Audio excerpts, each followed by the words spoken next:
thrilled to be your moderator for this dynamic.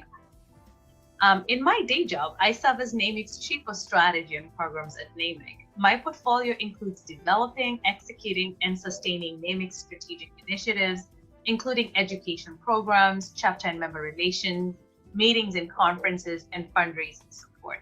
I am thrilled to be joined by a dynamic group of former ELDP alum, and let's get started.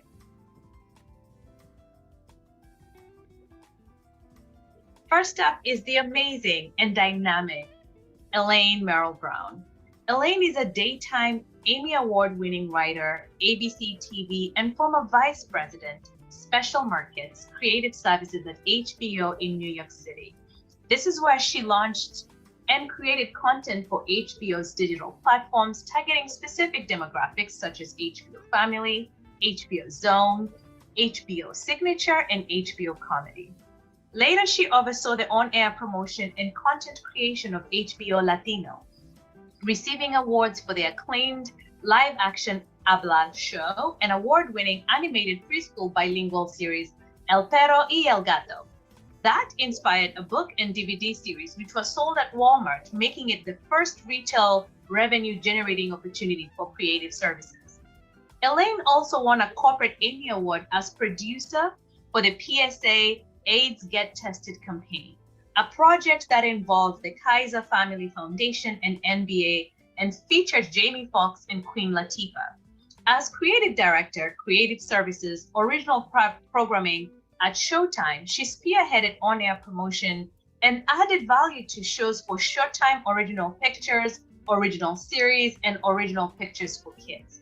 She is the winner of over 40 industry awards, including the prestigious New York Festival's CETA Mark and Promax Awards, and most recently, a Silver Telly Award in 2021 for Marketing Retail Campaign while creative lead at Comcast Advertising. And that's not enough. Elaine is also a novelist whose book, Lemon City, she adapted to show Bible and TV pilot script, and the sequel, Playing by the Rules, were published by Random House. In addition, Elaine successfully collaborated with the Little Black Book of Success, Laws of Leadership for Black Women, has been an Amazon bestseller in the business and management category for over a decade. She has also contributed articles to several general readership magazines, including Essence, Women's World, and has written and produced digital streaming shows for AARP, Comcast, Xfinity platforms. Currently, Elaine is participating in an MFA creative writing program at Reinhardt University and writing her third novel. She has also served on the boards of New Professionals Theater, Boys and Girls Club of Bluffton, Bluffton Book Festival, Georgia Studios and Infrastructure Alliance, and Wheaton College Alumni Trustee Board in Norton, Massachusetts. She is a past member of the Coalition of the 100 Black Women Bergen and Passaic County chapter, present member of the Producers Guild of America, New York Women in Film and Television. Elaine was chosen as one of the network's journal's 25th influential Black women in business. Please join me in welcoming Elaine.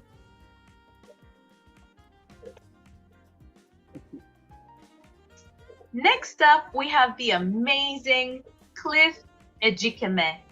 Cliff Ejikeme has been with A&E Networks for 22 years, serving in several leadership roles, most recently as the Senior Vice President, Controller, and Treasurer. In his role, he led the company in its first financing transaction to raise the capital required in buying out NBCU from the partnership with Walt Disney Company and the Hearst Corporation. Since assuming controllership 4 years ago, he has led the finance and accounting team in several process efficient driven initiatives, including the introduction of a formal vendor management program and supplier diversity program for the company. Welcome, Cliff.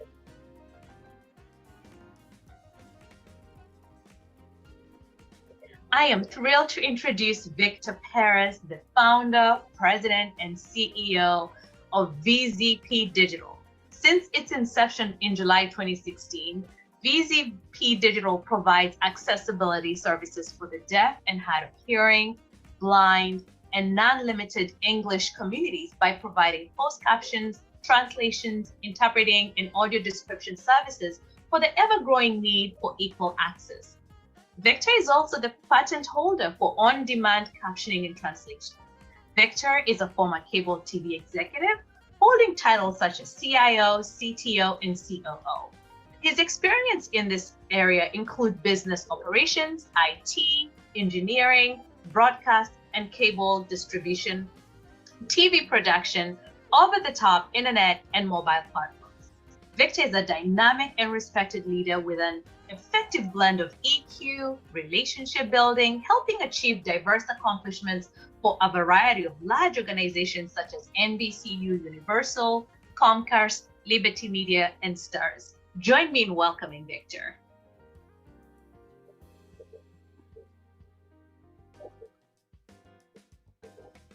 Our next panelist is Michelle Strong, the amazing Michelle. She's the Senior Vice President of Distribution at A&E Networks.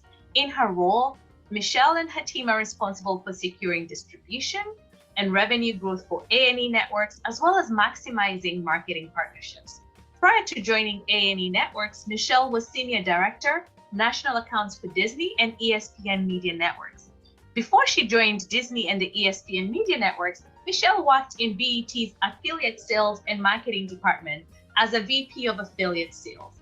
Michelle has a Bachelor's of Arts in Communications from Virginia Tech and an MBA from the Robert H. Smith School of Business at the University of Maryland. I am thrilled to welcome Michelle to this dialogue.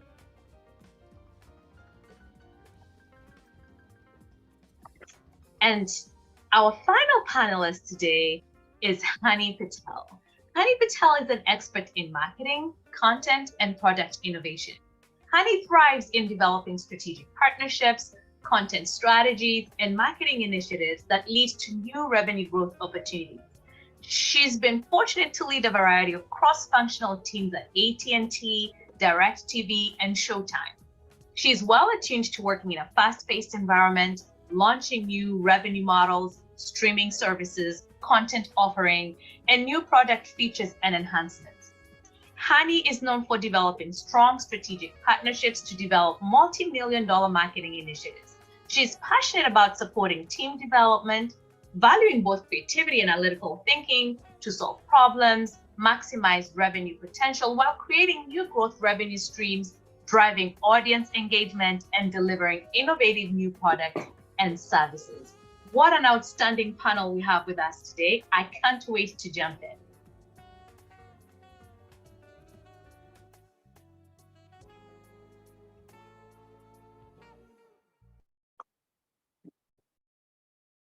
All right, everyone, thank you so much for joining us. What amazing talent we have with us today. As we begin, I just want to encourage all of you to know that this is a highly interactive discussion. We're going to tee it off with a few questions and some reflective topics for you to think about, but we truly want to engage with you. So as we are going through some of the questions and having these discussions, we want to see your questions in the Q&A. Jump in, let's dialogue together. This is about an interactive group. I think this is a fireside chat with all of you. And as you've had from the intros with all the panelists, there's a wealth of knowledge on this panel. And I don't think there's a question we'll not be able to tackle together. So we're going to begin. And as we begin, I would like to urge all of you to just take a moment as you're listening to us and thinking through the theme. And I'm going to share a quick research anecdote that just came through that I want you to reflect on as we're having this conversation, right? Because we're talking about growth. The question becomes, how do you define growth, right? And then a recent Brandon Hall Group survey showed that more than 70% of employees feel that their leaders cannot carry their companies into the future. 70%, right? And for those of you who want to know, our NAMIC ELDP program got an award, and the Brandon Hall Group is what awarded us that award. So they are very forward leaning in terms of research and looking at business while offering master classes. So for them to kind of give us that data, that's a bit puzzling and startling to me. And so looking at that, it shows that there's an issue or a gap in what I call effective leadership, right? Because as we are thinking about growth, and a lot of times when we're having these professionally related conversations, many of us may lean towards growth and leadership as maybe moving up the food chain, moving them up the ladder, and what does that mean? And so as you hear this question about leadership and growth, what we would want you to start thinking and making notes of is, if 70% of employees feel that their leaders cannot carry their organizations into the future, where is that gap and what does that mean for me, you, the individual, as you're thinking of growth? And especially if your growth is defined as moving up the food chain, moving up your career, moving into leadership roles, right? So let's just have that in our back pocket as we begin to have our discussion this evening. So to get us started, I wanted us to kick off with a question. It's New Year, it's January 18th. All of us have hopefully New Year resolutions. We have career goals as we're jumping in. And I want to tee up our panelists and ask them, as we begin 2023, what are your strategies and your goals for the year? And what action items do you have in place? Let me start with Victor. Thank you, Emery. I appreciate it. I think 2023 is a very interesting year because I think it's the closest we're going to be to a somewhat normalized year. Prior years have introduced new challenges that historically, I don't think anybody anticipated impacting all industries the way it did. That being said, I feel like, you know, in certain sports analogies, there's this phrase of trust the play, trust the process, trust the playbook. And really, I think a lot of the traditional methods of growth are still in play. I mean, it's continue to expand your network, continue to create awareness. And on a personal level, my growth has shifted as a CEO. I feel my responsibility is to look out 6 months, 12 months ahead, because certainly have a more than competent team handling the day-to-day blocking and tackling, if you will. I'm sorry, it's the playoffs, so football's on my mind.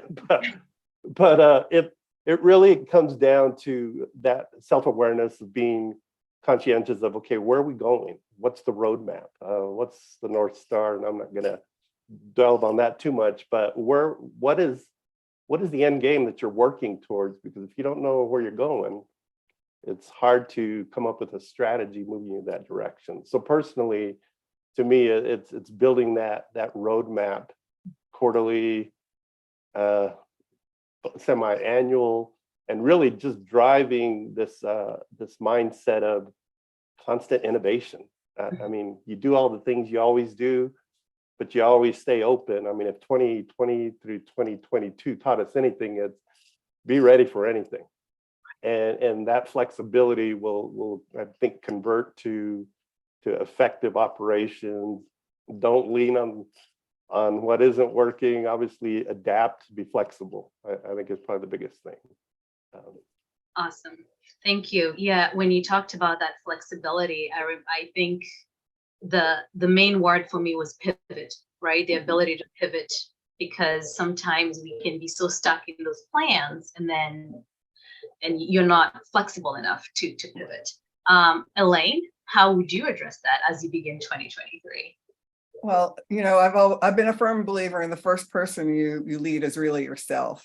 So, you know, to add on to what Victor said about the 6-month plan, the quarterly plan, I think it is important to have a plan, to have a strategy. Where do you as an individual want to be a year from now? And instead of just thinking about it, I mean, take notes, begin to write things down. I mean, we're so good at what we do in our positions that sometimes we even take ourselves for granted. So I think it's important to just write down the skills that we do have, the assignments we have, you know, been charged with, the results of those assignments, just so that we can actually keep track and monitor our progress throughout the year. I think is a good way to sort of look at strategy, and not only that, but also it's a way of having an action plan. So you're putting something into place. So you're actually seeing, yes, you're building, creating a checklist. I've done this, I've done that. And, but I forgot to do this. So let me add this on to next quarter. But I think that's important to have a plan. And also for me this year, I have created 2 words that my 2023 are going to be about. And my 2 words are discipline and consistency. So, whatever works for you, if you have a mantra, if you have words, it's important to be committed and intentional. So you can accomplish your goals throughout the years, and you can take them in baby steps, which I think is important, and even look at a 5-year plan down the road. But you got to start somewhere, and the first person you do lead is yourself. Before you can lead others, you have to lead yourself.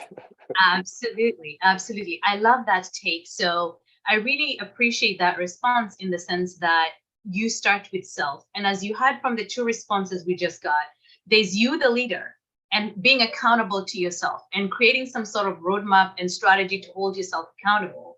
And then there's Victor's perspective as the CEO, as the head of an organization. How are you thinking about those strategies and how you lead the organization, the team, and your deliverables, right? 2 very different perspectives in how they're thinking about that 2023 goal, right? And Elaine, when you said that, I was thinking of a vision board, right? Some people have vision boards and others have words. And I love that because that's a good way to hold yourself accountable. And that's that constant reminder. Cliff, what would you say to that? Sure. So my view this year is really to raise my level of passion in everything that I do, become more passionate.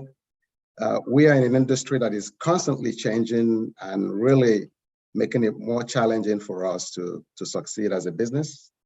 My group is a support team, which means that the sales team is up front generating new business. We're in the downstream catching everything that they're doing.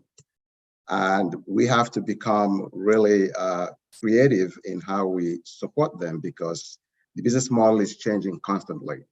And one of the things I'm focusing on really is how do I continue to empower my team and provide resource and ways for them to become more creative and more smarter in the way that they carry out their roles. Fantastic. Thank you. Thank you both. So everyone, this segment, we're going to kind of tease some questions around self-awareness. So we're kicking this off with self-awareness, and I'm going to jump to Michelle and say, Michelle, as we're thinking about strategies and goals, I am tempted to ask the question, what leadership skills are you exhibiting in your role, right? And how does that set you up for growth, especially as we're thinking about these strategies and goals? Yeah, so thank you for that question. So I currently lead or co-lead our distribution, sales, and marketing team. I've also successfully led cross-functional teams of people that don't report into me.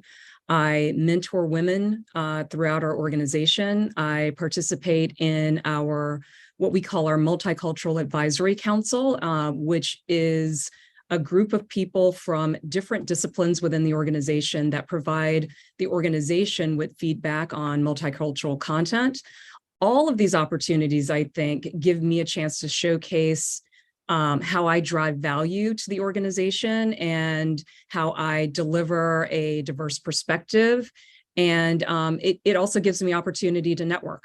So hopefully that gives you an idea of what I'm thinking in terms of my leadership skills. Absolutely. And I'll be coming back and digging in a bit more on that. I love that. I love the multifaceted nature of your portfolio and what you have to give. That's amazing. Let me quickly jump to Hani. Hani, are there things you're doing this year or have done that are helping you succeed, especially as you're thinking about your career and your growth and your plans for 2023? Thanks, Anne-Marie, and thank you all for having me here. I think, for me, I think I'm in a unique situation and when we say unique, it's not always unique good, unique situation versus the other panelists in that I am currently looking for a job. So I'm not in a role currently. And so my outlook in terms of what I'm doing and what I'm looking for this year is one, obviously is to find that next role that is a fit for me. But I think, one thing I will say that I've learned throughout my career is that it's really important to find a good fit, right? So I feel like there are a lot of us that can probably do a lot of things. And where is it that I fit in terms of not only my skill set and my experience? I've, had the opportunity to run really large teams at both DirecTV and at AT&T, running the video marketing department at AT&T most recently. I've done acquisitions and business development. And so it's kind of like honing in on what is the thing that I really can work well at, but also where, because I think that's a key part for me as I look to my next step is where do I fit in best and where will I be acknowledged and appreciated for what I bring to the table. And in that search and in my journey, the thing that's really been most important and helpful to me is just leaning into my connections. And that's just the relationships that I've developed and built over the years. That's really where at this level, especially like that comes into play. But for anybody, I mean, I think who is looking for whether it's that next role or it's, advancing in where you are today, like I think the relationships that we build and the people that we've come into contact with, whether it's, specifically on a work project, whether it's tangentially, the people who have been there for me and who are the ones I reach out to and who continue to be the ones I lean on are not always the ones that have been the obvious ones, 10 years ago or 5 years ago. But I feel like that's been a huge asset to me. And that's who I'm going to continue to, reach out to. And that's where my biggest source of help is going to come from, I hope. Outstanding. And can we all admit how amazing it is? Because we're at different stages of our careers and growth and how we're really thinking about that space. And so to everyone who's joining us today, you're going to be hearing from so many different perspectives, right? You're hearing from the CEO perspective. You're hearing from a person who's going through this journey of self-awareness and identifying what is the right fit and how they're defining that fit. You're hearing about this multicultural teams and cross-cultural team leadership, and then where you hone in on your value and what you're contributing to a team, right? And so as we're thinking through some of the discussions, we welcome your questions around this self-awareness topic, right? How are you guys planning 2023? What are your strategies? What are your goals? What are you grappling with? What can we address together, right? It's a really good time it's been 3 weeks of really figuring out if this is going to work, right? You've tested out some of those. So let us know and ask us those questions because we would love to hear from you. So one more question in the self-awareness bucket that Anne-Marie, I just want to comment on something that Hanny said, which I think is really key. It's important, and I'm sure it's something that we're going to talk about, and that's the topic of networking. Yes. And in addition to the topic of, no matter where you are, even if you love your job, you're secure in your position, it's always great to sort of reach outside of your comfort zone to people in other organizations and expand your network, because you never know, how you can be helpful to someone else and how someone else can be helpful to you, and maintaining those relationships. Hanny said she's had those relationships years ago, and now she's, realizing that how valuable those relationships are. Not now, she's just now, but I'm just saying all along, she's maintained those relationships because it's important to develop sort of a community around you, whether it's in your industry or outside your industry. So I just wanted to raise that as something that's important. And that's something that we all learn in ELDP, how valuable ELDP is and how valuable, one of the topics was networking and how to successful network. It's not just about exchanging business cards, it's about developing relationships. Well said. I couldn't add more to that. And we'll be discussing networking in great detail, but I didn't want to miss this shout out. Honey, did you see that from Pillar I did. Thank you. I can't reply to you in the chat, but I wrote your note. I wrote your email down, and I will reach out to you. Thank you so much. That is why we do what we do, and the power of ELDP, as Elaine really put it. Thank you. That was I didn't want to skip over that. So let's talk about self-awareness. This I'm going to allow everybody on the panel to talk about this, because I think it's a growth journey, and depending on where people are, we'll see how they tease this question out. So Michelle, why don't I start with you?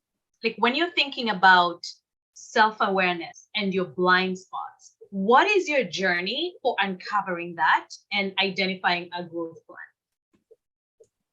So when I think about blind spots, I really am a person that believes that feedback is a gift. I truly believe that wholeheartedly. Sometimes it's hard to accept that gift, but once you get over yourself, you realize that it's really just to your advantage when someone is willing to give you feedback. So I have uncovered blind spots for myself through 360 feedback, through being, really vulnerable with allies that I trust to share with me things that they're seeing that I could do differently, so that I can make real changes in real time. So again, if I leave you with anything, just, embrace the feedback when you get it. I love that. Vulnerability, right, is key as well. Victor, how have you gone about it, especially from a CEO level? I'm curious about this. So it definitely is a transition, because I think when I was working for a company, you certainly have some goals that are typically, okay, I want to grow to the next level. I want to grow to the next level. When you become CEO, nobody's telling you what's wrong with you, because whether it's job security or whatever. So it's extremely important, and Michelle is so on key with this, on point, to develop a culture of it's okay to speak your mind. It's okay to criticize, yes, even the CEO, because we're all in this journey together. And the only way we grow is if we point out our blind spots. Michelle, I'm stealing your word. I love that, because you can't see them. And I think one of the best things I did when I was in more of the traditional corporate world over in the Liberty Stars ranks is I had one of my assistants come to a meeting, and she's like, "What do you want me to do?" And I said, "Well, take general notes, but I also on a personal level want you to kind of watch me and tell me if I'm effective. People are dozing off, if they're listening, if they're not." And out of that 30-minute meeting, I probably got some of the most valuable feedback that I use today. And I'm so grateful that she wasn't afraid to do that. But it took me kind of creating that safety, that don't say anything bad or you're out of here kind of attitude. It was truly I really kind of put my trust in her to be candid. And I think, one, she so appreciated that assignment, because who gets to criticize the CEO? At that time, I wasn't the CEO, I was a CIO or something. But just kind of, I think it's so critical that it's great to ask for feedback, but you got to be mindful of the environment that you have created that will solicit candid and honest and authentic feedback. Perfect. Well said. Cliff, how is your journey? So I love Michelle's quote that feedback is a gift. If you really want to grow, you have to be open to all feedbacks, whether they are on point or not, whether you agree with them or not. You've got to take it in, you've got to address it, you've got to process it. Really recommend that very much, because we all have blind spots. And the best place to be is to know as much as possible what those blind spots are, so that you can begin to navigate them. I would suggest actually making friends with the HR team, because they always know what performance issues their teams are dealing with, that they cover. So that way you can begin to find out. But most importantly, you should always be engaging your manager to get feedback and seek clarification without any vagueness of the feedback, because some people are not comfortable giving negative feedback.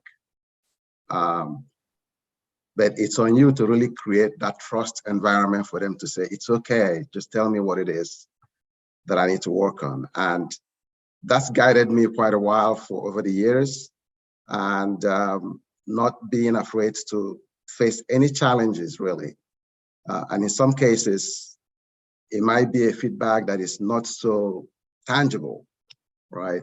It could be a soft skill issue where it's not quite clear where the target is. And even when you hit the target, it may have shifted.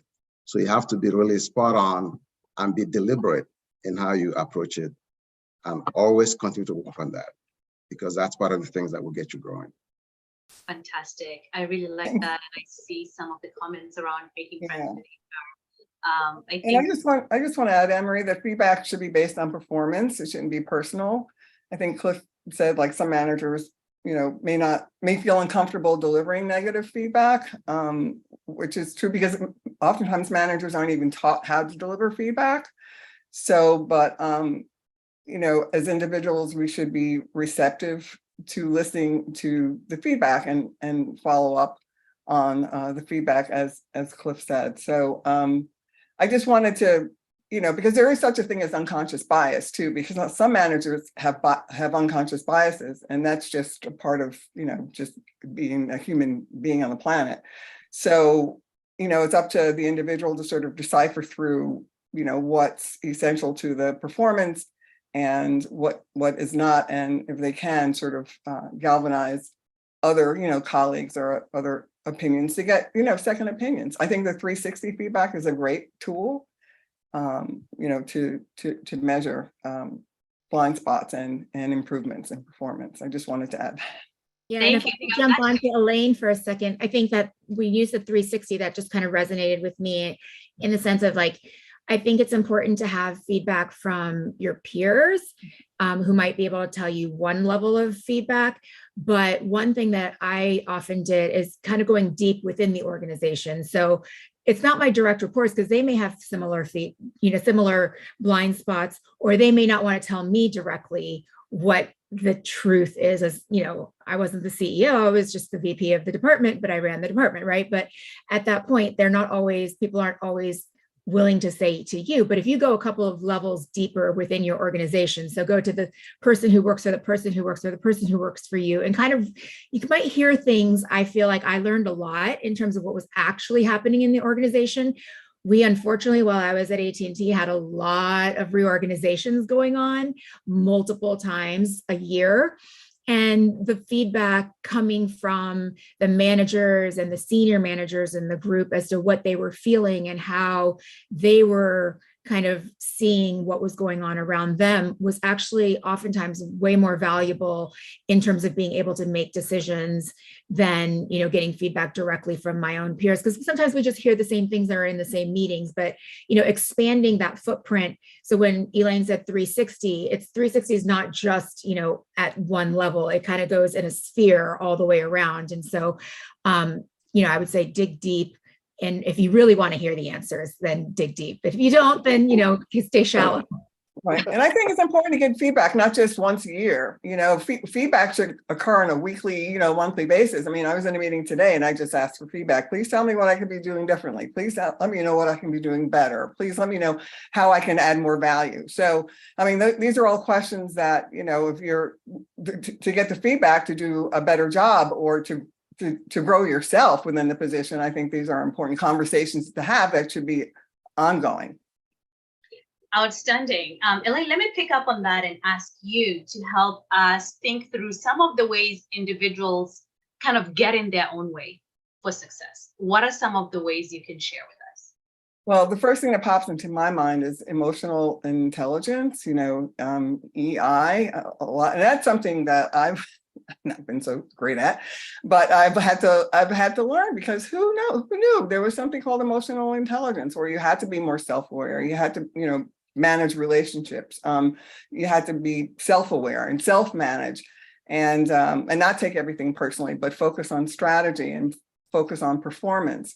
I think that's important for individuals to really read more about before ELDP. I mean, most of my reading was fiction. I mean, I'm a creative, so I love to be in different worlds, but ELDP sort of opened me up to a nonfiction world, which I immersed myself in. And I've started reading more about leadership. I started reading more about, emotional intelligence. And I think just, that's sort of an extension of being aware of your blind spots. Okay, so now that you're aware of your blind spots, now how do you manage yourself? How do you become more self-aware? And I think just understanding your relationship with individuals, your relationship with your team, and how you manage those relationships is important.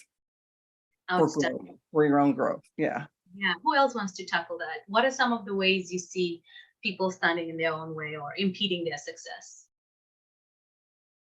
I'll kind of tackle that a little bit because I see it with some up and coming career aspiring individuals where they're trying to do what they've been told they should in a corporate environment.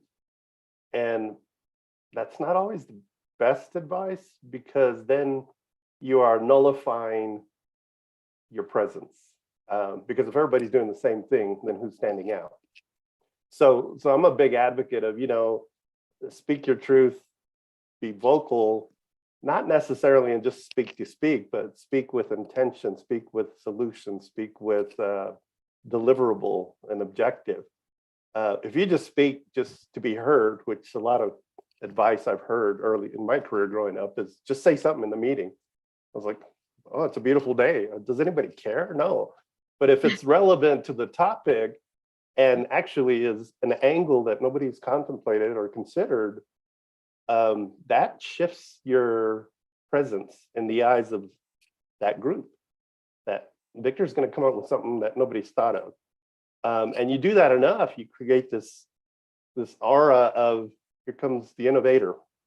Not that I ever attained that level, but I think you got to do something different. And part of that different also leads to your authenticity, which then endures you to your colleagues because they know you are you at all times. And I believe that in itself will create this sensitivity to what's my colleague thinking. And in a direct way, it's the emotional intelligence. Is you're not just aware of the objective, you're aware of that person's perception, that person's perception, that person's perception, and how they're feeling about it.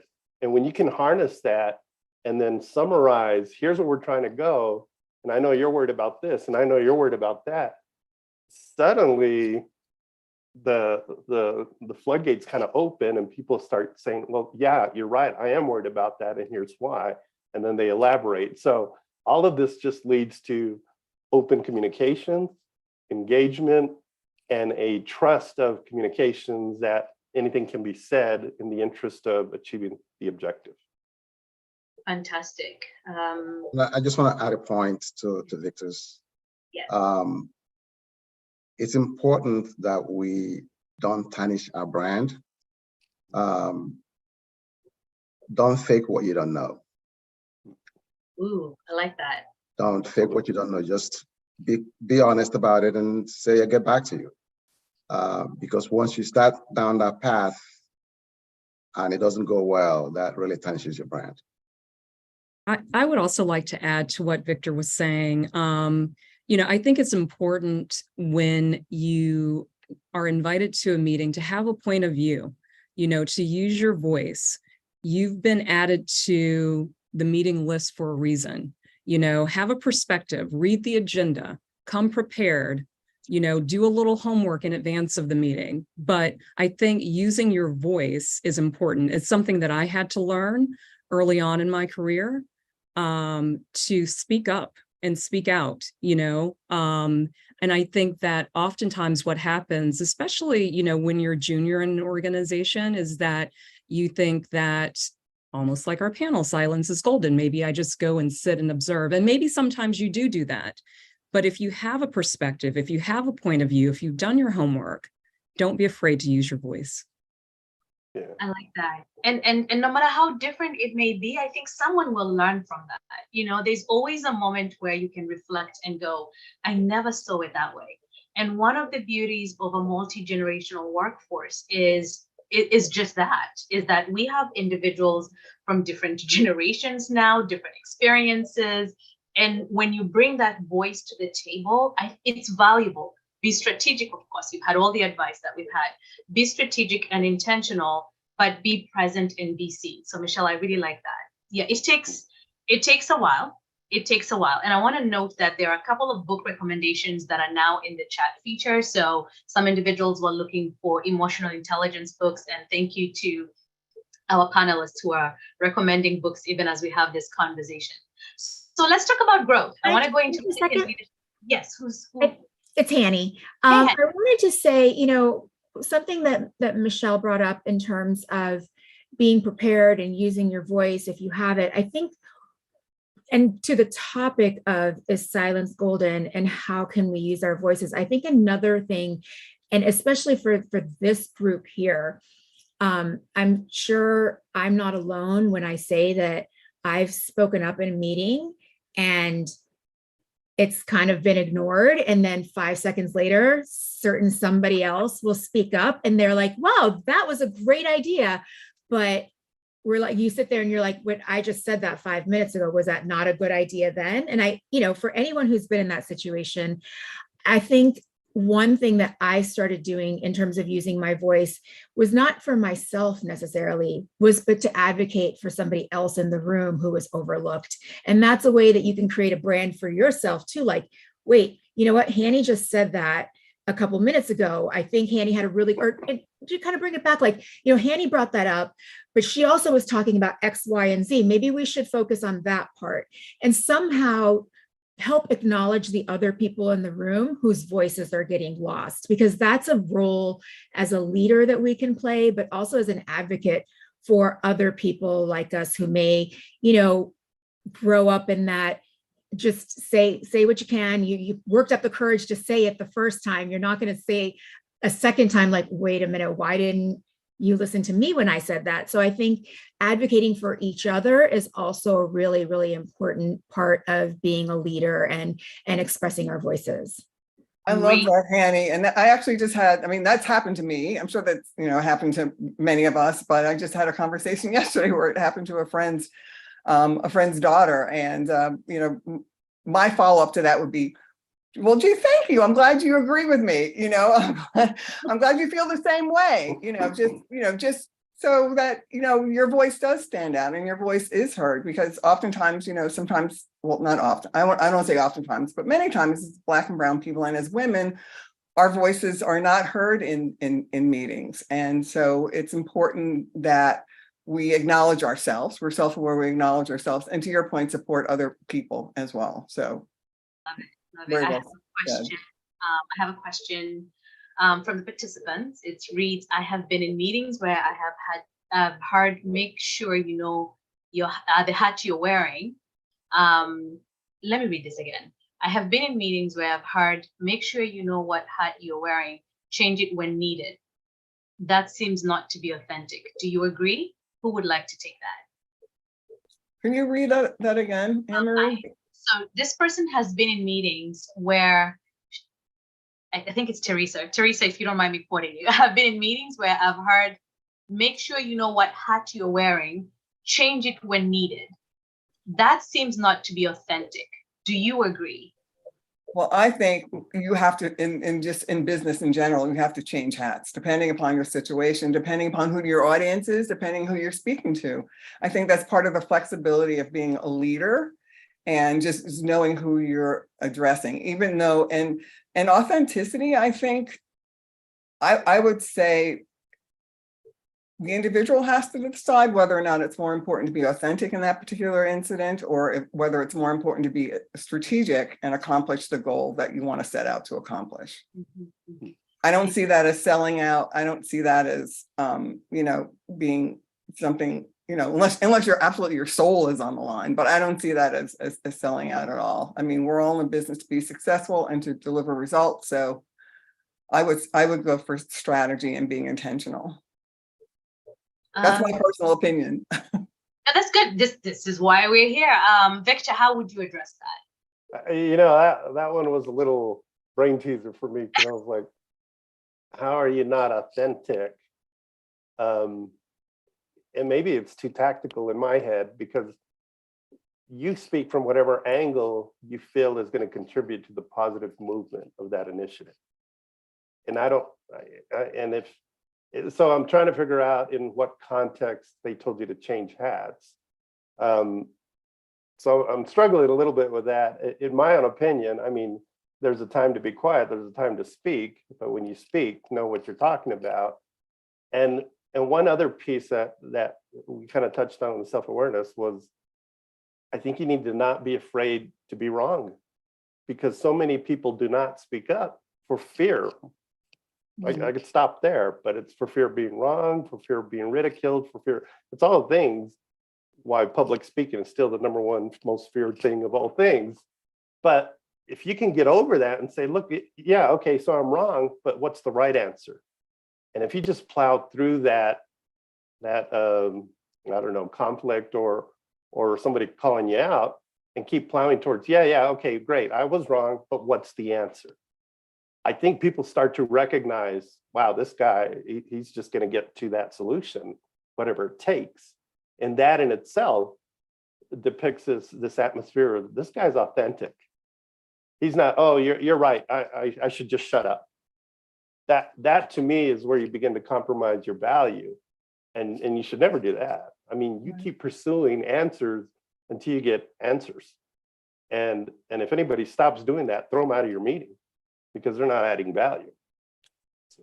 The other side of that is you want the person you're talking to or addressing to listen to you. So it's like communicate in the language that's going to get, the audience that you're talking to listen to you, to hear you. For example, if I'm, speaking, the Boys and Girls Club, I'm using different language that doesn't make me not authentic, but that's just using language that will help my audience listen to me versus being in a boardroom, being in a Wheaton College trustees meeting. It's a different audience. So that doesn't mean I'm less authentic, but that's like Right. Listening and using language is part of the skill that a leader juggles. Well, and I'm sorry to jump back in, but I feel it's important.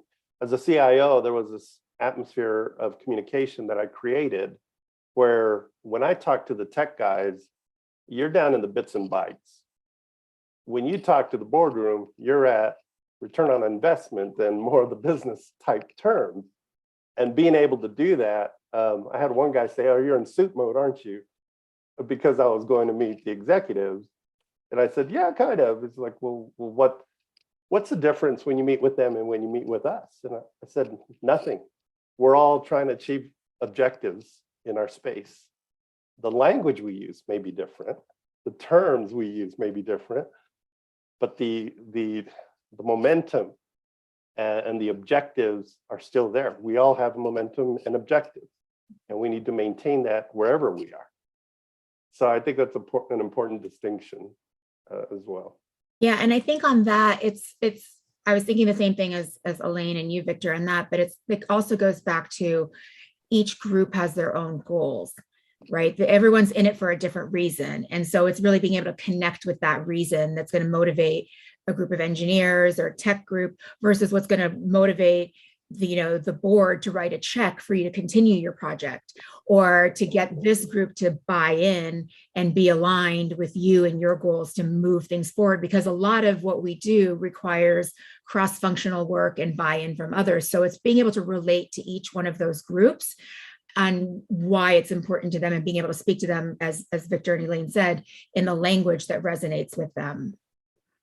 Well said, well said. Let me jump into networking. So we are going to talk about network, and we have a lot of questions in this space around networking. My first question is, what is the most effective way to build a network that supports your career growth?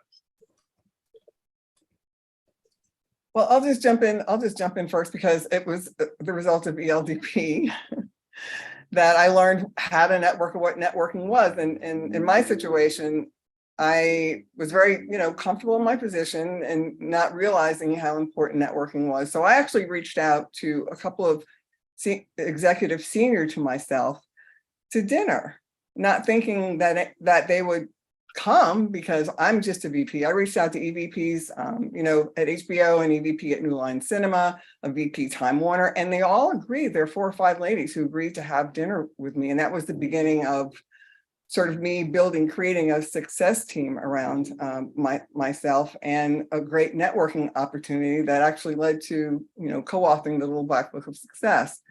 But networking is key to everything. One of my favorite chapters in the book is, regardless of your position, learn about opportunities, meet people in the industry outside of your organization, because we tend to sometimes just focus on the work that we do, and at the end of the day go home or do other things. So networking, if we're talking about careers and we're talking about growth, is key to everything. So Fantastic. I love that you gave us an example of being and you don't have to do it. Yeah, you don't have, and you vulnerability. don't have to do it all the time. I mean, you don't, like, some people are avid networkers, and I'm not. I'm an introvert. So my networking is organic, it's sporadic. So it doesn't have to be every week or every month. You don't think you have to go out and join 10 organizations. That's not how it works. You can do it at your own speed, but one event a quarter, one event a month. I think it's up to the individual. But the main point is, it's something that must be done. You must step outside your comfort zone and do it for your career. Yeah, and I'll say, I'll jump in because I've had to do a lot of networking recently, but I really don't actually think of it as networking. It's building relationships as you go along, because by the time you need your network, it's too late. You've either built it or you haven't. And so you can't start networking when you need somebody or you need something. So you have to remember, it's an ongoing process, and it's simple as reaching out to somebody and saying, hey, it's whatever holiday, or this date came around and a year ago we were doing X, Y, and Z, and just remembering that person for being a person, and not necessarily building a business relationship with them, because those are the people and those are the parts of my network that are coming through for me. I've had strong relationships in my work life, and a lot of those are coming through too, but the people that are actually coming through are the ones that I build a personal connection with outside of that. And so I think that's a critical thing, is when think of it as building a relationship is what I think, versus the networking is such an awful term that we use. And it gets scary to say, like, oh my God, I have to go out and network. No, it's not. You just have to be nice to somebody. And you just have to ask something personal about them. And then you have to remember that something personal. And then you've got to remind yourself to tell them that you remember that something personal about them. And that's how, because that also tells people who your character is, right? Like, how are you going to work in a workplace? Are you somebody who's thoughtful? Are you somebody who's going to remember things? Are you going to be somebody who thinks about X, Y, and Z before making a decision? So those are the types of things that just speak to you as a person, to your character. And that's what people want to then, look to you when they need you. And are you there when they need your help? If somebody is in a situation, I mean, there are so many people throughout my career, if they lost a job or they were in a particular situation, that I would reach out and say, what can I do? Is there anything I can do? So that those people remember that I did that for them. And now they're, whatever I can do to help you is their kind of come back to me right now. And so I think if we think of networking as just this process of building relationships and getting past that business talk, that's how you build real connections. Can I have some of the others who haven't shared to kind of maybe give us tips on how you do that in a virtual environment, right? We know that now not all offices have gone back full time, going to get the same, the workplace has changed, and I think it has changed forever. And so how we network virtually versus in person is changing. How are you doing that successfully in a virtual space? That's actually a very great question, because from the beginning of the pandemic, it was almost as if before pandemic, you could walk into somebody in the hallway, on the elevator, or in the streets and say, hey, let's grab lunch. Now it's no longer passive. You have to actively seek that out and schedule video calls just to catch up. And I encourage networking a lot, because you can actually, from that pool of networking that you have, find really great mentors that can guide you through some of the career challenges that you are working on and be able to guide you through that. I would also want to say that to the extent that you can, try to build up a team of mentors, not just one, that can guide you in different aspects of your career progress. Someone that could be like an advocate that can speak on your behalf and be able to, go ahead of you and talk on your behalf. A mentor that can guide you with, what tools do you need to deal with the blind spots issues or other growth issues that you're dealing with. And then you need a champion who'll be willing to put their name on the line to say, hire this guy. He's great. He's great. You're not gonna have any regrets. So that kind of team, you might have to take some time to build it, but over time, I would recommend that becomes one of the things on your list to do. Oh, I really love that you broke down the network, the mentorship, and the champion all in one, and identifying the role that each of them plays as advocates for you, whether you're in a room or out of a room. Thank you. That, then again, these are some of the things those of us who've been through ELDP have had to master as you go through that program. And I think it has been extremely beneficial. One thing I just want to add to this idea of networking is what Hani said around authentic relationships. They really do matter. You cannot transact relationships, right? And each industry has a different vibe. I think if you're in the halls of power in Washington, there's a very different way to network. There's a very different way to network in our industry.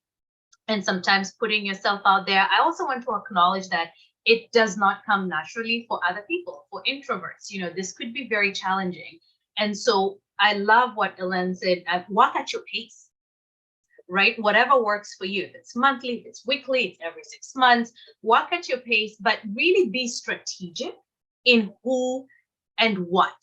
And I think that has to be so intentional. It's not always upwards. It can be lateral, right? And so really think through that and then try to build those relationships. And I think, Hani, you really simplified it in terms of, really getting to know people, something about them, reminding them that you know that about them, right? And being able to remember. And and whatever works for you. Some people have amazing memories, right? And others just remember one thing. If it was the suit or something they said or a book they were reading, whatever it is, I think that really helps you. And it helps you kind of create that discipline of detail. I think that's what it really comes down to. Are you a detailed person? And those details do matter. Let me see if we have some questions before we go into, it's been an hour. We had reserved about 90 minutes. So we really want to encourage you to ask your questions. I have a few more questions to go, but we want to address any questions you may have. This is for you. This is why this amazing panel came together to dedicate 90 minutes to share from their fountain of wisdom with all of us, right? So ask the questions away. So let's think about networking, but from a place where, and Cliff, I want us to dig deeper into this in case someone missed how subtly you really slid that in. How do you cultivate a champion? And the way you described it, you said a champion was a person who could vouch for you, a person who's putting their reputation, their cachet, their clout, right, behind you. How do you cultivate to that level? So oftentimes you'll probably be someone in your organization. So I would recommend first understanding the dynamics of power in your company. And I'm not talking about org chart. I'm talking about some kind of a network of relationships, like who influences who is friends with who's your manager closest to, and develop some kind of an influence map that can guide you on who you target to seek out as a mentor and possibly approach them for lunch, like as Elaine mentioned.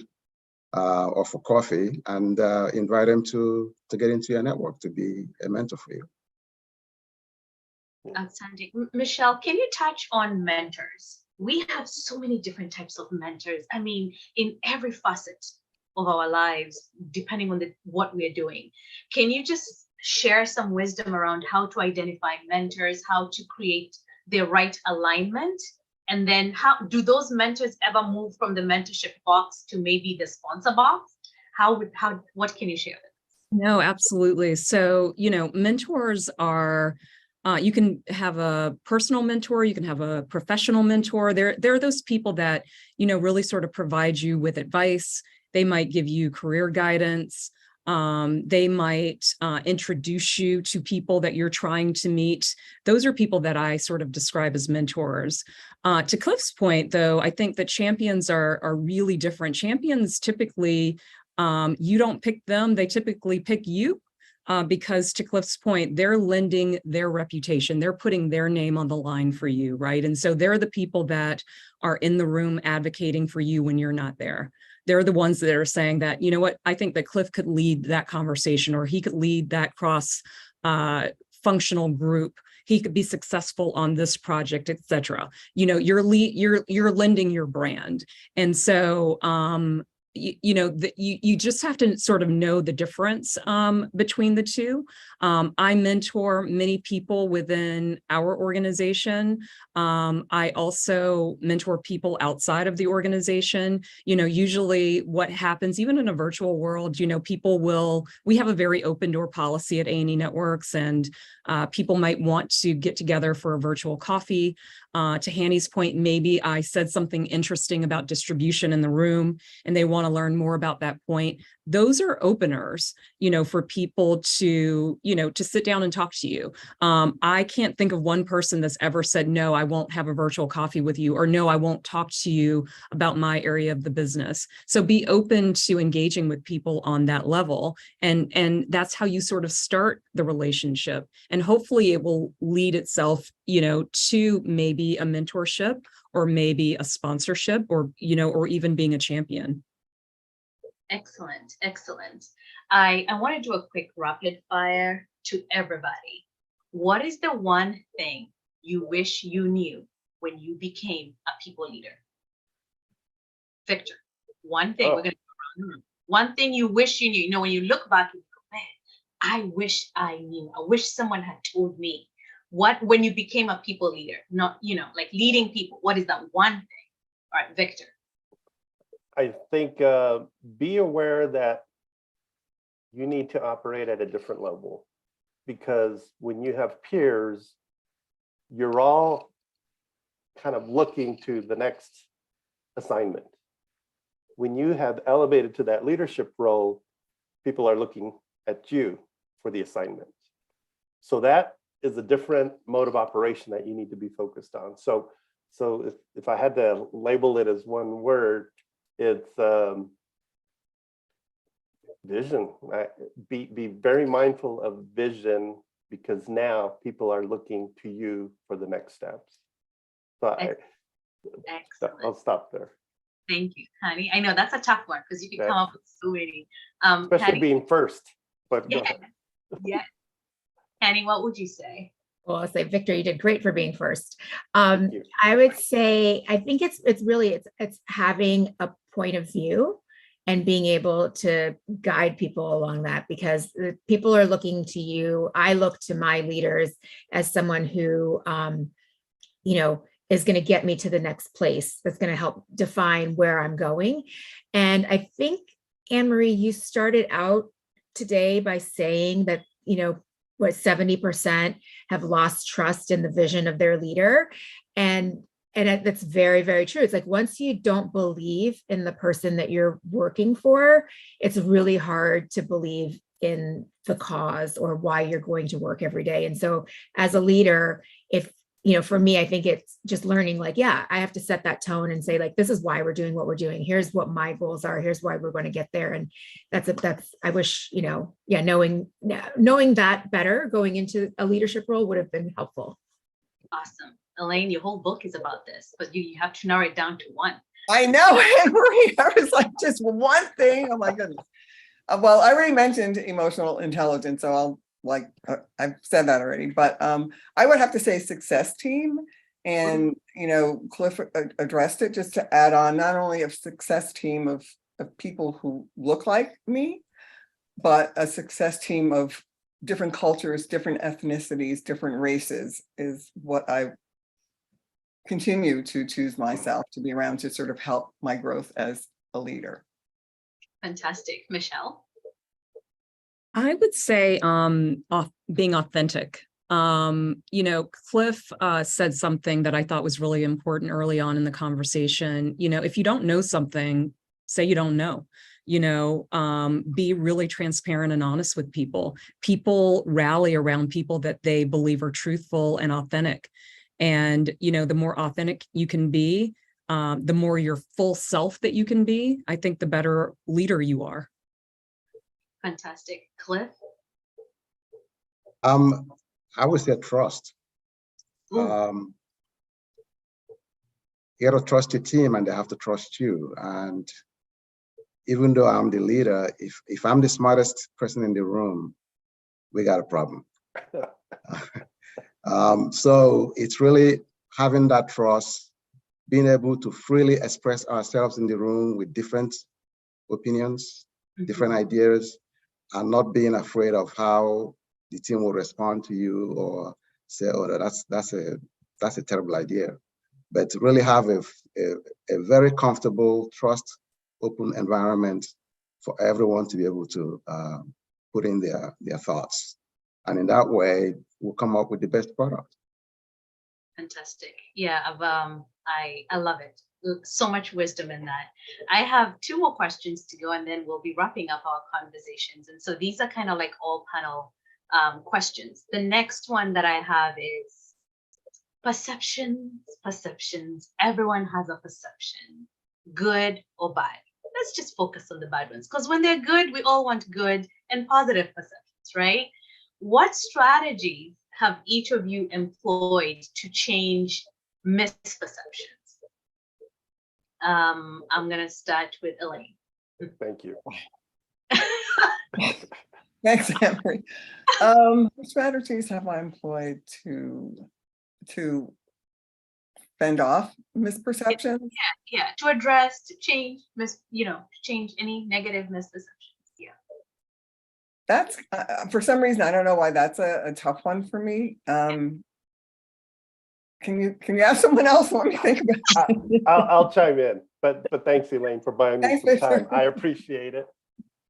It's interesting. I go to the story that I was told where I was in a common area in a second location of an office that we had.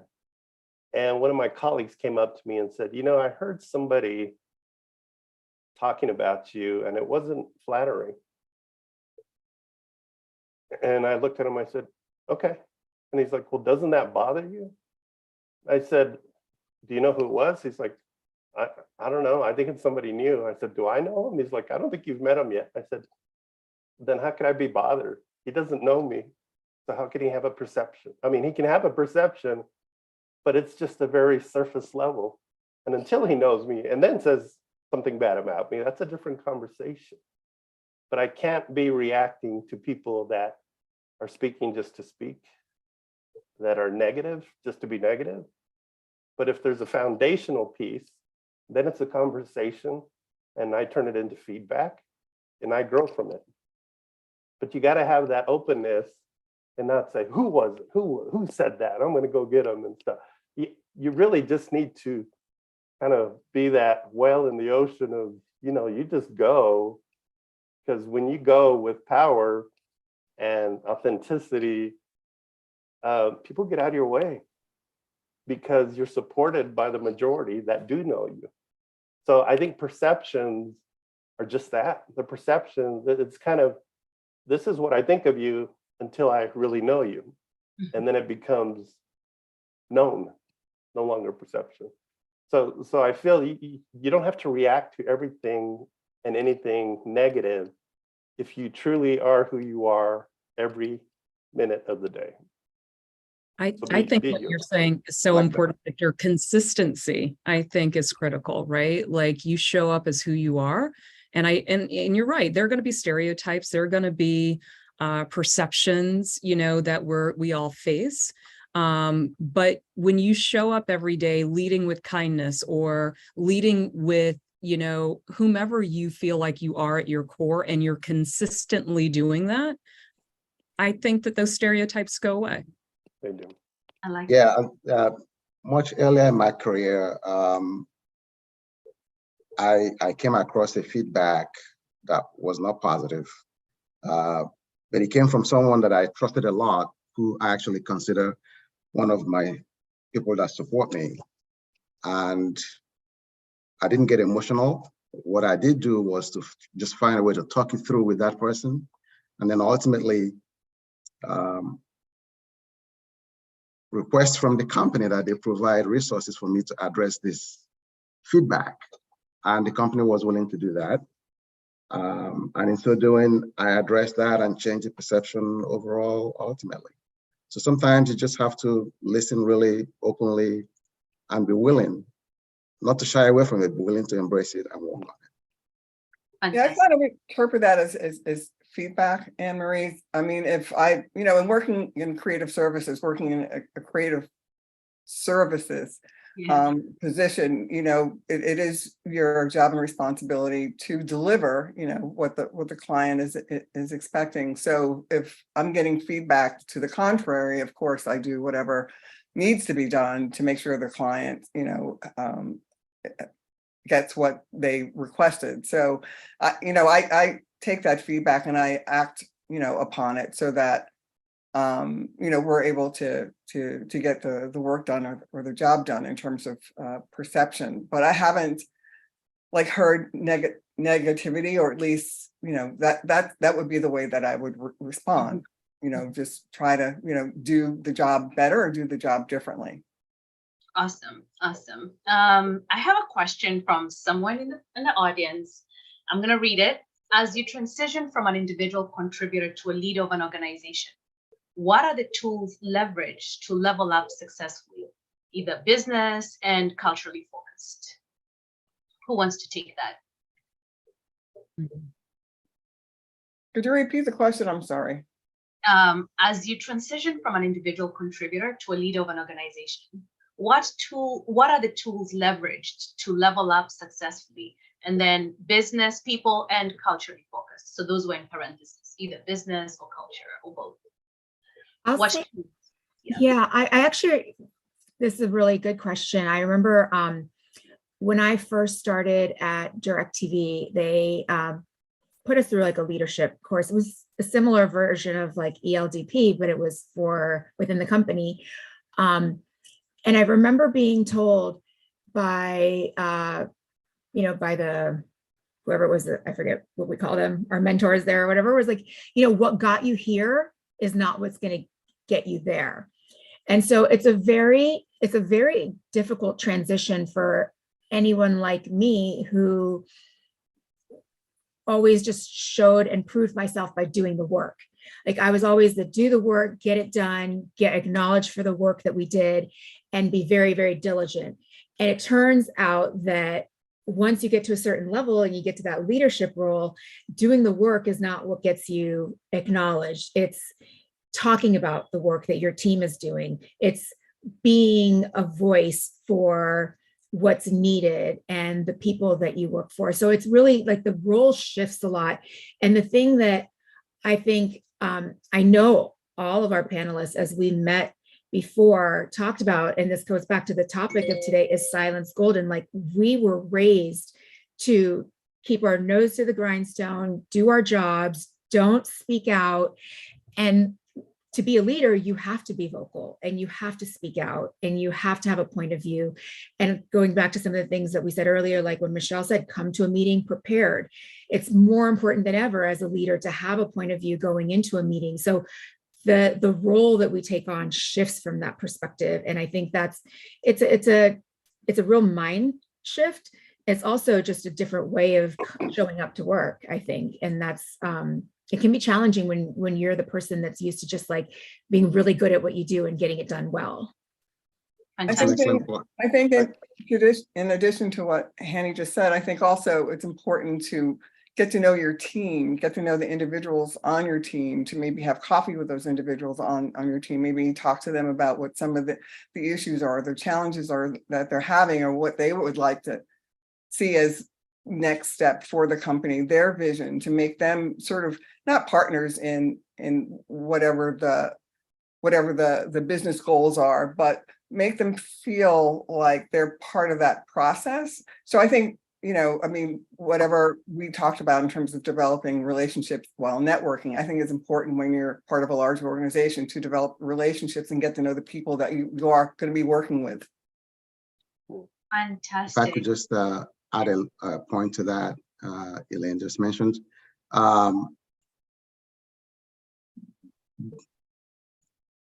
What gets you there, as Hanny said, doesn't take you further. In every role, there are different levels of leadership competencies that you're required to succeed in that role. And as you go up higher, it becomes more and more soft skill driven than actual contributing and completing tasks. In fact, I'm going to recommend a book to this team. It's called The Leadership Pipeline: How to Build the Leadership Powered Company. And the author is Ram Charan, Charan. It goes into very detailed depth of what each role's leadership competencies are and how you can go about succeeding in those roles. Cliff, thank you so much. And if we could just add that book to the chat feature, because I see a lot of books being recommended, that would be fantastic. Hi, Sean. I want to, it's 5:52. I cannot believe we've been here for almost 90 minutes having this fantastic insights, right? So first of all, to everyone who's been with us, I want to let you in on a secret that we didn't tell you at the beginning. 5 of you have been selected to get a copy of Elaine Brown's The Little Black Book of Success, which is also available on Amazon for those who don't get it. Right? Please go on Amazon and get a copy. It's available on Audible. We will identify those 5 individuals. You will be notified by tomorrow if you're one of the winners, and we will send you a complimentary copy courtesy of Elaine. Elaine, thank you so much for giving us a copy of your book. We will, I am sure a lot of these books will be selling on Amazon today. Cliff, again, go ahead and give us a copy of that book. Sounds like an interesting read as well. I want to give a shout out to all the ELDP alum and current class that are on this call. I can see you all in the chat feature. Thank you so much for joining us today. And to everyone, we had over 200 individuals RSVP for this webinar. I think it's our largest RSVP to date. I want to give a special shout out to Victor. Victor is the one who came up with this topic and recommended it and put this panel together. Congratulations, Victor. We couldn't have done this without your vision and your leadership in bringing us all together. I mean, there's a legacy here. Everybody, I think we're in ELDP class 23, and everyone you see on this screen, with the exception of me, is from class 2. So that shows you that NAMIC is family, and we hope that other cohorts that are listening to us today will be submitting a proposal so that we can continue to have these conversations. To our fantastic dynamic panelists, thank you for the gift of your time. Thank you for sharing your wisdom of nuggets and experiences with all of us. It has been outstanding and a pleasure to just have these conversations with you. The planning, the prepping, the getting here, it has been phenomenal. And I hope that this is not the end of these conversations, that we continue to do this again. So everybody, please give them a round of applause, because this was amazing. Thank you. Do you see all that love? You guys were amazing. Thank you. And to everybody else, please remember to register for our upcoming AI webinar, which will be next month. This will be a new way of NAMIC moving into the tech space and being able to tackle some of the challenges that we see, especially in the AI space, and how that is impacting our industry. Please register. You'll see that in the thank you email that you received shortly. And without much ado, I want to say thank you, farewell, and see you next time. Thanks, everyone. Thank you all. Thank you.